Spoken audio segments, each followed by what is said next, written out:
Bonsoir, bonjour ou bon après-midi selon le coin du monde où vous vous trouvez. Bonjour, bonsoir à vous qui nous suivez à partir des États-Unis d'Amérique, du Canada et ailleurs sur le continent américain. Bonsoir en Europe, en Asie et en Océanie. Bonsoir à vous qui êtes dans la région de Grand Lac.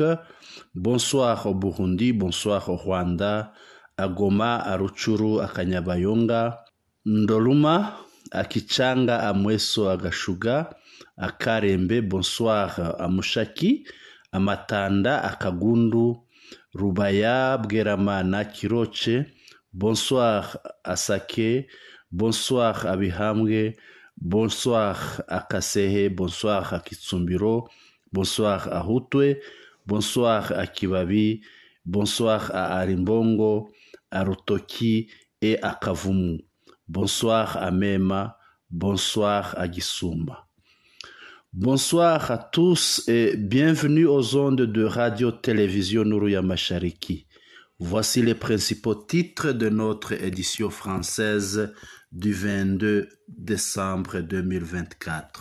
L'histoire qui vous a été cachée, la fuite du général Kabundi lors des affrontements de Lubero.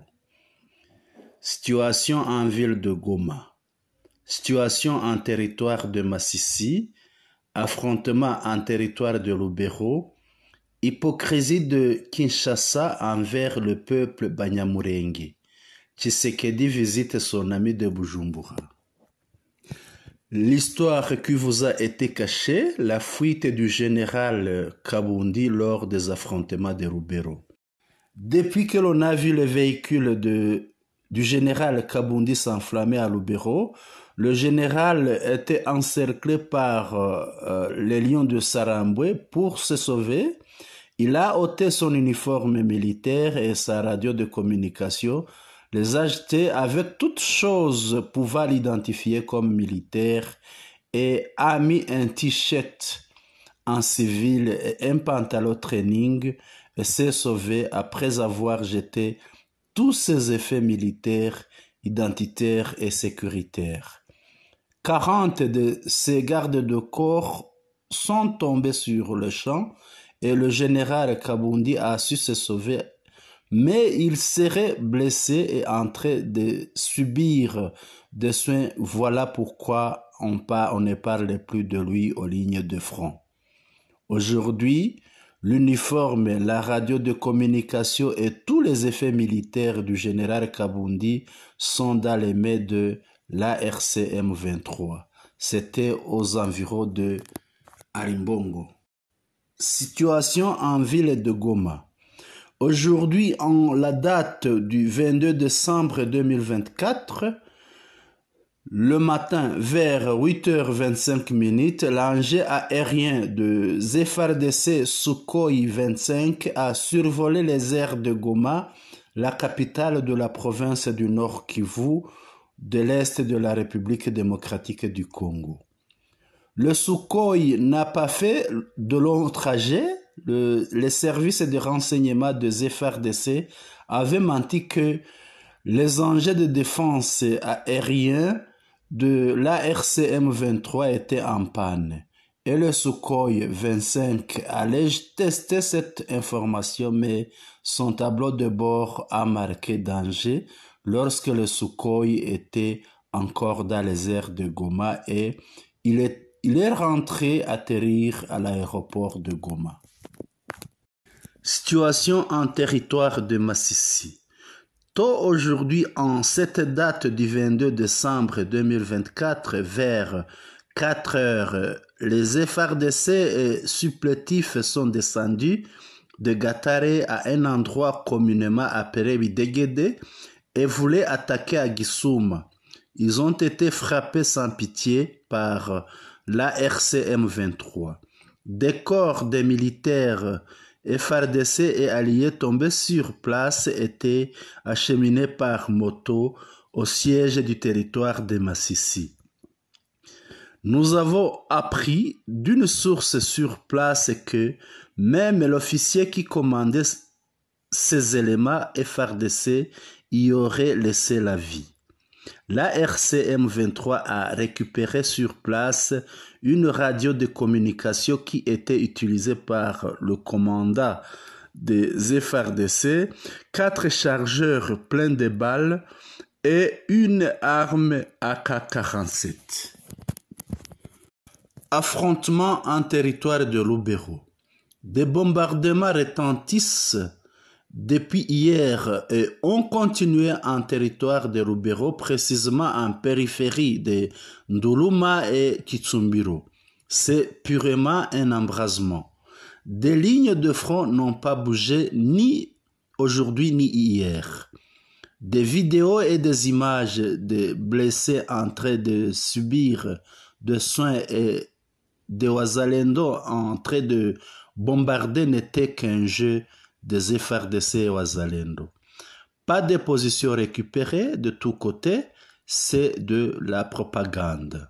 Des combats avaient éclaté hier en date du 21 décembre 2024 après Kamandi Jit et Kamandi Lac. Les vaillants combattants de la RCM 23, connus sous le nom de Lion de Saramboué, invincibles guerriers de la FCM 23, ont libéré les villages de Vuhoyo, Kiserera, Kitotoka, Kinyamahiriri, Rubange, Katuguru, Kanyandai, situés dans le groupement de Musindi en territoire de Lubero. À la fin d'un pouvoir qui a persécuté les Banyamulenge, le régime veut tester l'âme des victimes en nommant certains de leurs membres au grand poste des commandements militaires pour attirer le reste à oublier leur malheur et s'allier au pouvoir pour l'aider dans ses stratégies de modifier la constitution et de rester au pouvoir, l'aider à combattre le M23 et isoler les Twirwaneho de Makanika, un groupe de Twirwaneho Banyamulenge ayant fait preuve de sacrifice pour protéger les Banyamulenge lors des attaques systématiques ciblées soutenues par le même régime. C'est le moment aussi le plus important pour un test de la résistance aux Banyamulenge de savoir s'ils seront circonstanciels pour sacrifier Makanika et s'allier à eux, comme Masunzu, Rugabisha et consorts, qui travaillent depuis un temps avec le régime pour persécuter même leurs propres membres de la communauté. Est-ce que les Banyamulenge continueront à être des sujets à utiliser en République démocratique du Congo pour les besoins des pouvoirs politiques qui n'arrivent pas à résoudre leurs problèmes? Mais ce n'est pas la première fois en République démocratique du Congo qu'on assiste à de telles stratégies des régimes de Kinshasa. En 2012-2013, Kabila avait aussi utilisé les officiers Banyamulenge pour combattre le M23, mais en vrai dire, il n'avait pas résolu le problème des Banyamulenge et de tous les Tutsis congolais en général. C'est d'habitude pour des régimes politiques en République démocratique du Congo, lorsqu'ils veulent s'éterniser au pouvoir ou avoir plus de légitimité politique pour asseoir bien leur pouvoir à l'est de la République démocratique du Congo, ils ressuscitent des violences à l'est de la République démocratique du Congo et après ils jouent aux sapeurs-pompiers. Félix Tshisekedi ayant réveillé le M23 en signant même des accords avec cette rébellion, avant et pendant qu'il était arrivé au pouvoir, n'ayant pas accepté les accords, a choisi la voie militaire pour en découdre avec la dite rébellion du M23. Malgré tous les changements ou les remaniements des commandements militaires il n'est pas arrivé à vaincre le M23, combattu par des mercenaires, les forces burundaises, les FDLR, les Wazalendo, la FRDC, la Samedi Arasi et consorts. La nomination du lieutenant-général Masunzu Pacifique et la montée en grade des officiers Banyamulenge, des Tutsis congolais d'Itombwe, est muté à l'est de la République démocratique du Congo est une stratégie d'initier ces Tutsis congolais à combattre leurs propres frères, comme en 2012-2013, comme avait fait l'ancien président de la République démocratique du Congo, Joseph Kabila. Le général Pacifique Masunzu est un grand formateur de la milice Gumino de Nyamusaraba qui voudrait faire des alliances en 2017 avec le P5 ou le RNC de Kayumba Nyamwasa pour tenter de déstabiliser le Rwanda. Il avait recruté plusieurs Banyamulenge et avait commencé des formations militaires dans le haut et moyen plateau du Sud Kivu pour les mêmes fins. Le colonel Charles Tawimbi, très proche de Masunzu, avait même déclaré en 2022 qu'ils sont prêts à s'allier avec les Mai Mai FDLR Interahamwe pour déstabiliser le Rwanda.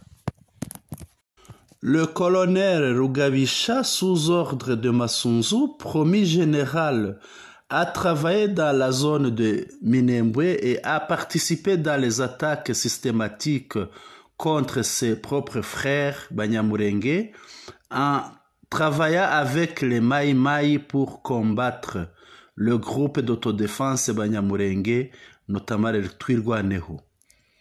Tous ces officiers Banyamulenge, Masunzu, Gasita, Rugabisha et consorts sont évidemment reconnus anti-Rwanda et bien ne connaissant pas trop Gasita qui était à Yumbi en 2018, il n'était pas trop cité par les Banyamulenge comme un traître, comme nous le voyons avec Masunzu et Rugabisha qui ont fait arrêter plusieurs jeunes Banyamulenge dont nombreux croupissent dans la prison à Kinshasa, Bukavu, car accusés d'être des éléments de Twirwaneho.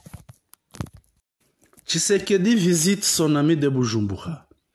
Ce dimanche, le président Félix Tshisekedi a rencontré à Bujumbura, au Burundi, son homologue Evariste Ndayishimiye dans le cadre d'une visite d'amitié. Les deux chefs d'État ont eu un échange de près de 2 heures portant entre autres sur des questions de coopération bilatérale et de sécurité, notamment sur la guerre de l'Est de la République démocratique du Congo, où les armées de 2 pays, appuyées par des militaires et des mercenaires de toutes les couleurs, ne cessent d'être battus. Auditeurs et auditrices, nous vous remercions pour votre aimable attention. Les nouveaux, n'oubliez pas de presser sur subscribe, qui ne se fait qu'une fois pour toutes. Pressez sur like, qui se fait une fois pour chaque émission. Partagez aussi notre édition à vos connaissances. Et faites-nous vos commentaires. Bonne soirée, vous étiez avec Senam.